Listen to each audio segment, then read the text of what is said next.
This channel does not promote any violent, harmful, or illegal activities. All content provided by this channel is meant for an educational purpose only.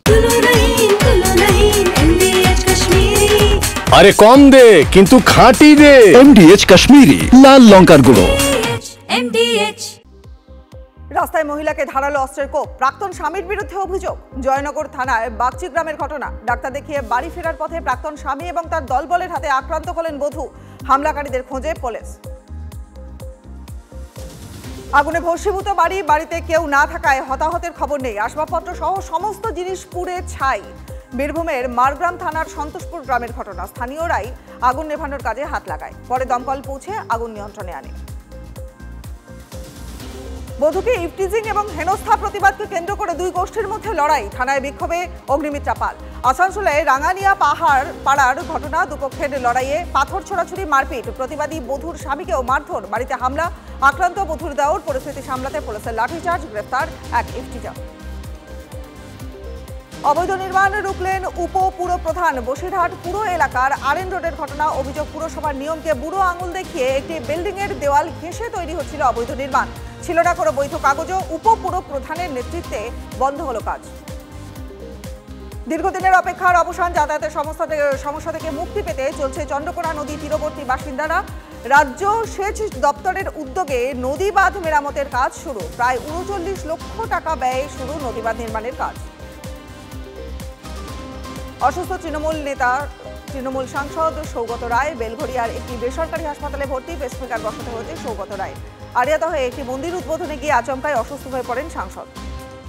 এই মুহূর্তে একটা বড় খবরে নজর রাখবো, কারণ বড়বাজারের অগ্নিকাণ্ডে এবার রাজ্যকে নিশানা করলেন শুভেন্দু অধিকারী। অগ্নিকাণ্ডের ঘটনা চাপা দেওয়ার চেষ্টা করেছে রাজ্য। গোটা প্রশাসন দীঘায় ব্যস্ত ছিল। ৪৫ মিনিট দেরিতে এসেছে দমকল। মৃতের সংখ্যা, পরিচয় গোপন করেছে সরকার। শুরু থেকেই তথ্য গোপন করে গেছে সরকার। তৃণমূল আমলে ৮ বড় অগ্নিকাণ্ড। তথ্য তুলে ধরে আক্রমণ করলেন শুভেন্দু অধিকারী।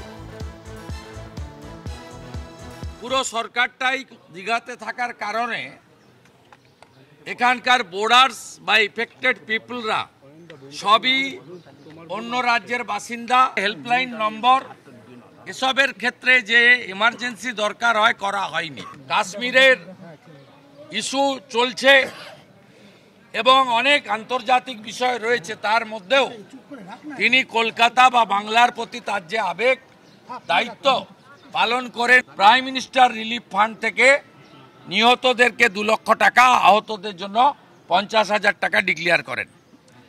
যথারীতি আমাদের মুখ্যমন্ত্রী ঘুমাচ্ছিলেন, তিনি তার কোনো পোস্ট আপনি পাবেন না বিফোর প্রাইম মিনিস্টার।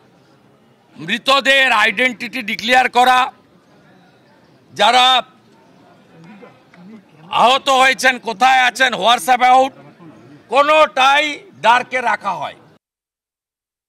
পশ্চিমবঙ্গে একটাই পোস্ট, মুখ্যমন্ত্রীর চেয়ার, বাকি সব lamp post.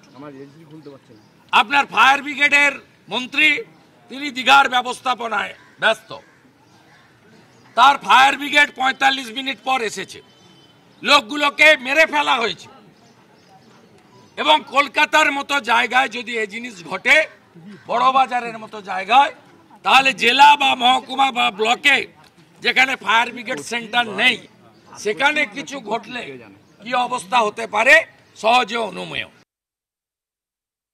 Fire brigade central Avenue থেকে প্রথম গাড়ি ওখানে পৌঁছে যায় ৫ থেকে ৭ মিনিটের মধ্যে। খবর পাওয়ার সাথে সাথে গাড়িটা প্রস্তুত হয়ে যেত। 10টা ফায়ার ইঞ্জিন ওখানে ছিল, ল্যাডার ছিল, সমস্ত কিছু ছিল। যে কোনো কারণে আগুনটা থেকে ধোঁয়া, স্মোক যেভাবে বিল্ডিংটাকে হিটেড করে দিয়েছিল, লোক ঘর থেকে বেরোতে পারে। আমাদের লোকেরা যথেষ্ট তাদের জীবন বাজি রেখে তারা কাজ করেছে। ডিএমজিও, কলকাতা ডিএমজিও কাজ করেছে। তা আমরা দেখেছি মারা যাওয়া দুঃখজনক, কিন্তু ভুল তথ্য পরিবেশন করাটা ঠিক না।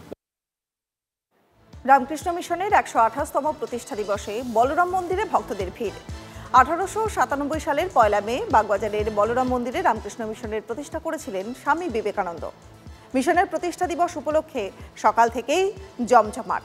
শ্রী শ্রী রামকৃষ্ণ পরমহংসদেব, মা সারদা দেবী এবং স্বামী বিবেকানন্দের পূজা হচ্ছে বলরাম মন্দিরে। ভক্তদের উপস্থিতি চোখে পড়ার মতো।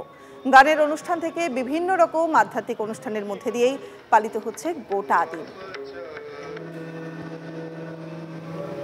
আমাদের ঠাকুর নিজেই বলে গেছেন এটা আমার দ্বিতীয় কেল্লা দক্ষিণেশ্বরের পরে, কেননা সকলে গিয়ে ওনার কাছে দক্ষিণেশ্বরে গিয়ে মিলিত হতে পারত না, ঠাকুর যে ভক্ত সঙ্গ করতেন, সেই জন্যে তিনি এখানে এসে করেছেন। ঠাকুরের আরও বৈশিষ্ট্য যে উনি যেদিন প্রথমবার এলেন ওই সিঁড়ি দিয়ে উপরে যখন উঠছেন তখন বলরামকে দেখলেন, দেখে তার সঙ্গে সঙ্গে হয়ে গেল যে উনি দক্ষিণেশ্বরে যখন ছিলেন তখন উনি ওই চৈতন্যের দলের কীর্তনের দল উনি দেখেছিলেন, তার মধ্যে ওই বলরাম বসু আর মাস্টার মশাই ছিলেন। তখন তিনি বুঝে গেলেন যে মা আমার এই কাজের জন্য তাকে পাঠিয়েছে।